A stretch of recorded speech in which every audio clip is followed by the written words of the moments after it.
नंदुरबार जिल्ह्यातील शहादा तालुक्यातील कहाटूड गावात एक धक्कादायक घटना उघडकीस आली असून हरवलेल्या महिलेचा तब्बल 23 दिवसांनंतर शेताच्या बांधावर मृतदेह आढळल्याने संपूर्ण परिसरात खळबळ उडाली आहे। या संशयास्पद मृत्यूमुळे गावकऱ्यांमध्ये तीव्र संताप व्यक्त होत आहे।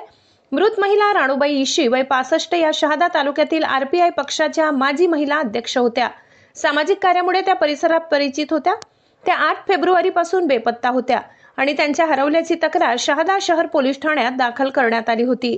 मात्र 3 आठवड्यानंतर त्याच गावातील एका शेताच्या बांधावर त्यांचा मृतदेह आढळून आल्याने अनेक प्रश्न निर्माण होत आहेत।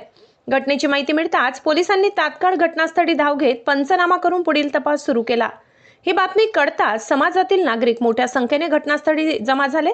या प्रकरणाचा सखोल तपास करून दोषींवर कठोर कारवाई करण्यात यावी अशी जोरदार मागणी गावकऱ्यांनी केली आहे। दरम्यान मृतदेह शवविच्छेदनासाठी पाठवण्यात आला असून अहवालानंतर मृत्यूचे नेमके कारण स्पष्ट होणार आहे। पोलिसांकडून सर्व बाजूंनी तपास सुरू असल्याचे सांगण्यात आले आहे। या घटनेमुळे कहाटूड आणि परिसरात तणावाचे वातावरण निर्माण झाले असून पोलीस प्रशासन परिस्थितीवर बारकाईने लक्ष ठेवून आहे। हा घातपात आहे की अपघात याकडे संपूर्ण तालुक्याचे लक्ष आहे।